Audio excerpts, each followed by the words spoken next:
What's up, this DJ Jelly checking in. You already know, Camp. That's right, stamp of approval. You right here with the culture. My folks at the culture. Believe that. What's up, real? It's your man KP. You got Mike the Expert. So you got the Two Player Sports Podcast on the ones and twos. Of course, we're here for the Rise Up Rundown to talk all things Dirty Birds.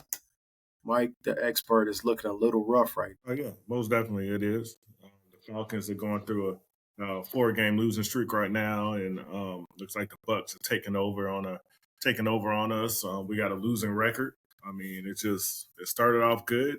Well, it started off okay, and it just went bad. I think it started off good. Dude, at one point, after we beat the Cowboys, we were 6-3. What do you mean? We started off good. Then we fell off a cliff.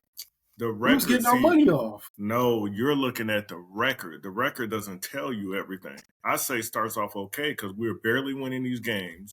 We're not the games that we're supposed to be demolishing teams. We're not doing that. Those games could have went either way, and that's why I say we started off okay. Because I've been saying, even on these videos, I've been saying the whole time we can easily go backwards because we're not a very, very good team. We have good players, but we're not a very good team right now. And I've been saying that for the longest. And what I said is actually happening right now. We're going back. Yeah, I think I agree to disagree. I mean, you were in the game against the Chiefs. That's the defending champions. That came down to the last minute. I think the Eagles are a better football team, better coached than what you are. You do have Raheem Morris, who this is first year being with the Falcons as a head coach. We know he was an interim coach for us before. And that game came down to the wire. You won.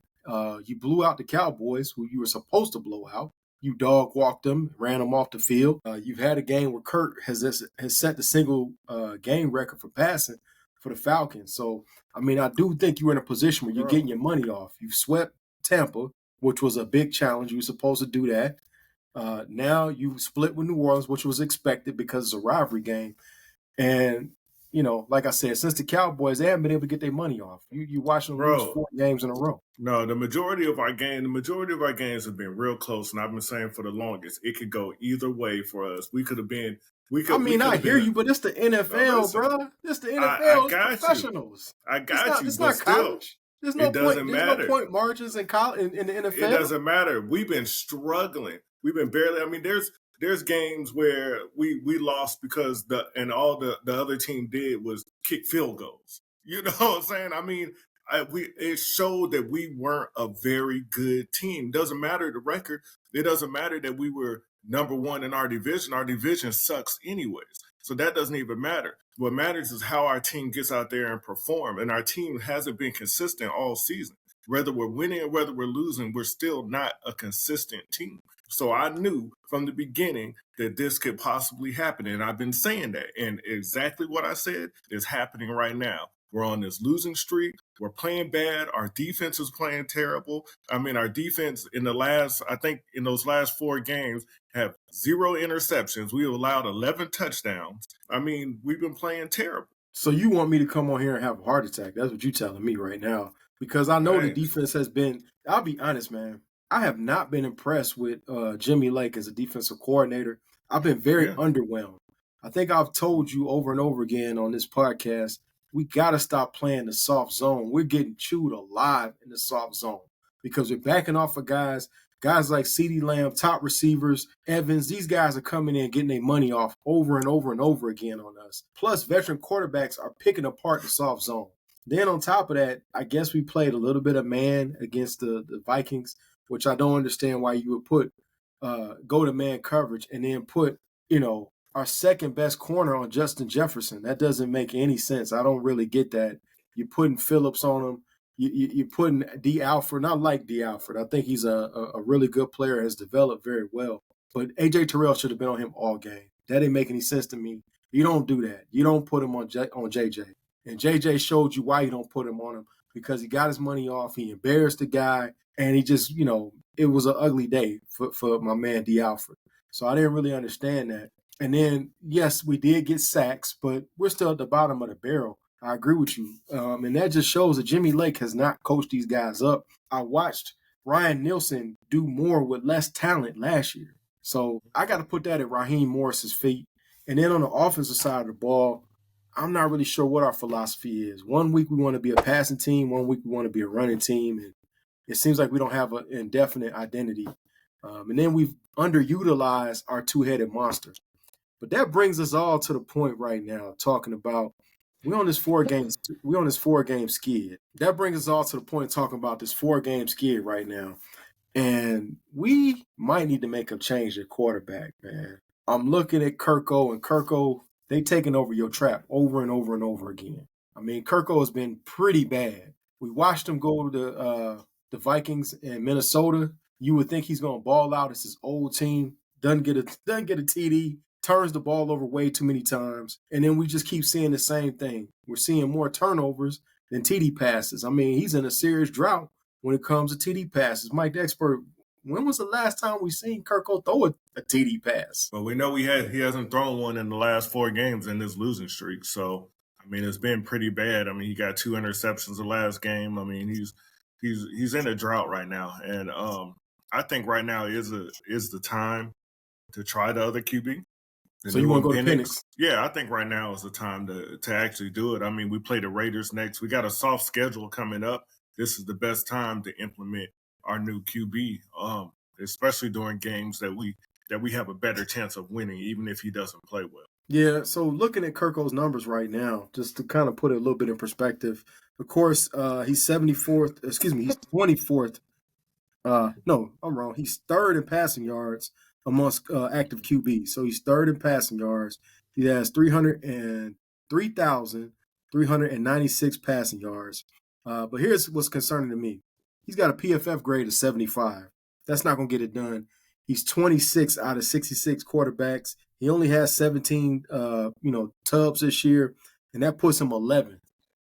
That's what's concerning to me is the 17 tubs and being 74 at quarterback.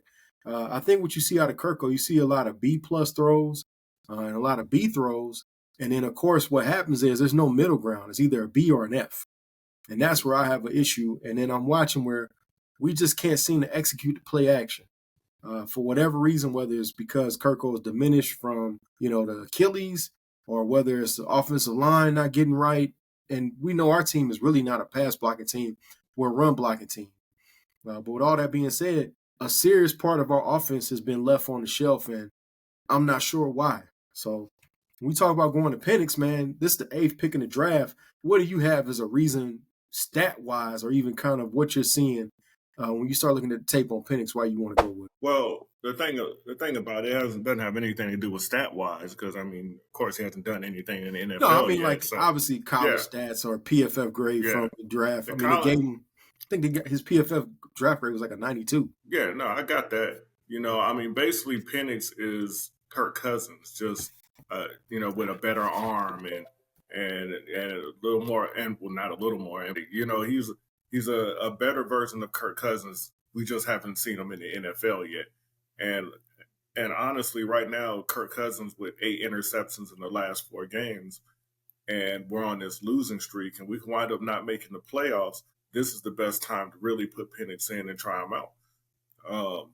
We need something fresh. We need something new. Kirk Cousins is not doing it. So, and it's not all Kirk's fault now. It's not all his fault. I mean, our play calling is bad. Our defense is terrible. So it's not all Kirk's fault, but Kirk is not doing this thing. He's making bad decisions. So right now is the time, especially with the fact that our schedule is a lot easier right now coming up. This is the best time to implement somebody in because they can make mistakes and we can still win the game. So This is the best time to do it. I agree with you. That gives Penix an opportunity to get some confidence. You're talking about a team of the Raiders that don't want to win this game. Let's be honest. They can tell you they want to win, and I'm sure Brock Bowers want to beat, a Georgia team. He's a Georgia guy, and they can give you all the hype. And Jacoby Myers is an amazing receiver. I got him on my fantasy team. Yeah, I'm in number 1. I'm in the first place spot. I don't want to brag too much. I'm in first place in our league. I don't know what spot you in, but hey, I'm in first. But anyway, back to the lecture at hand. So I think it gives him an opportunity to get some confidence. And here's what I see with Penix. I see Penix as more of kind of like a Russell Wilson, if you will. So Russell Wilson is not a dude who's going to take off on you like Michael Vick would or like Lamar Jackson. But what you do have is a guy that can move around the pocket. He proved that in Indiana. He proved that in Washington. and could get the ball down the field. He could really push the ball down the field. That was the calling card, especially at Washington with him and Rome Odunze, is getting the ball downfield. And that's what we're missing. We're missing those big plays to Darnell Mooney. We're missing some of those big plays to Drake London, those 50-50 balls. That's what Drake really specializes in, is the 50-50 ball. And we're just seeing Kirk take too long to make those decisions. Plus, like I said, our offensive line has been kind of injured, so that hasn't been our best. And like I said, we need to decide, are we going to set up the run to pass? Or are we going to, pass to set up the run? Which one are we going to do? I feel like we should be running to set up the pass. You put Penix in, you get the running game going. Now you can start getting that play action going. You can start doing some screens. And it might even unlock Kyle Pitts, because right now, Kyle Pitts, you are on the back of a milk carton. You're missing in action. And we're close to calling you a bust, man. I keep giving you the benefit of the doubt because you had Desmond Ridder. We know he's not a legitimate quarterback. You had Marcus Mariota, who was trash. You did ball out with Matt Ryan, but that was at the end of Matt Ryan's career. And you've just been inconsistent with Kirko. So, I mean, I don't know, man. I got to see more from KP, Kyle Pitts, man. I'm really disappointed in him. But I kind of think it's time to pull the plug and go with Mr. Penix. So let me ask you this. Let's jump into this thing right here. What's your level of panic if these boys fool around and lose to the Raiders? Now, right now, the Raiders would have the number 1 pick. Let's just talk about that. And they're trying to fumble this thing because they want Shedeur Sanders. Yeah. Deion wants him there, and I think it's a good fit. He'd be there with Brock Bowers. And they have Jacoby Myers. That's one weapon. But for you, what would be your level of concern? And I don't like to fire coaches right away, but I think the conversation will come up if we somehow lose to the Raiders. What you think? Yeah, I mean, concerned about our team already. And like I said, I've been concerned about our team. So out of 10, what's the number? Well, I don't know. I mean, I've been concerned about our team. I mean, if we lose to the Raiders, that's going to be real bad. I mean, the Bucks, I think they're on a 3-game winning streak themselves. They are. So they are. Yeah, so I mean, they're coming up. I'm already concerned, probably a 10 out of 10 for our team without, losing to the Raiders. I'm already concerned about our team because, I mean, if we don't win our division, we're not hitting the playoffs. Right. So yeah, so we got to win. We got to at least tie. We tie, we good because we got the tiebreaker. We got the tiebreaker, but still, that's to me that's included in winning the division. If we tie, we won the division. Right. So right. we got to win the division to get into the playoffs. So it's a 10 out of 10. And if we lose to the Raiders, the main team that we should beat, then yeah, if we lose to the Raiders, I think we don't make the playoffs. Honestly, I agree. Yeah. For me, this is so frustrating. I feel like as a Falcons fan, I'm just watching the same nightmare over and over and over again. Like, I'm sitting here like, I can't believe I'm about to watch another 7-win season. Like, I really can't believe this. This is going to happen again. It's like we had this with DQ. We had this with Arthur Smith. And now, and now it makes it even worse because Bill Belichick is off in North Carolina. He's making fun of us. He's basically saying that Terry Fontenot is terrible at drafting, which right now his draft picks don't look so good. I mean, obviously the ones you hit on are Drake London, very obvious. Bijan Robinson, super obvious. These are first-round picks. You can't miss on those. But it's those 4th and 5th-round picks, the D'Angelo Malones of the world, the Harrisons of the world that you see being misses, and they kind of keep happening over and over again, the Richie Grants of the world. But that's a conversation for another day. So we want to hear from y'all. What's your level of concern if the Falcons mess around and lose this game? And Mike the expert, I'm gonna ask you this question on the way out. If we lose, should Mr. Blank really consider replacing Raheem Morris? I mean, that's a hard one because I mean he just started. I mean, yeah, with this team you can consider getting rid of anybody, right? If we're losing, that could be coaching malpractice. You lose to the worst team in the NFL that's trying to lose and get the first pick.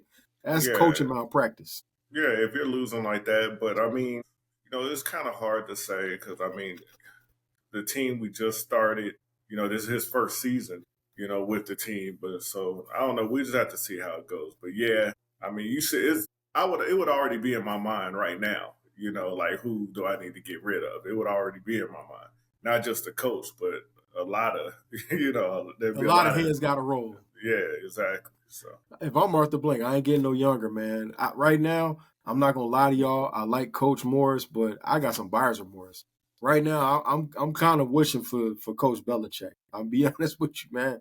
Because Coach Belichick, at the end of the day, he got them rings, and the rings talk, and he might be able to get some guys motivated. But anyway, like I said, we want to hear from y'all. Y'all continue to like, share, subscribe. We want to hear from y'all. What's your level of concern of the Falcons right now? And do we need to start Michael Penix? You can follow us at Two Player Sports Pod on Instagram. Again, that's Two Player Sports Pod. Hit that like button, smash that subscribe. We need y'all. We'll catch you in the next one.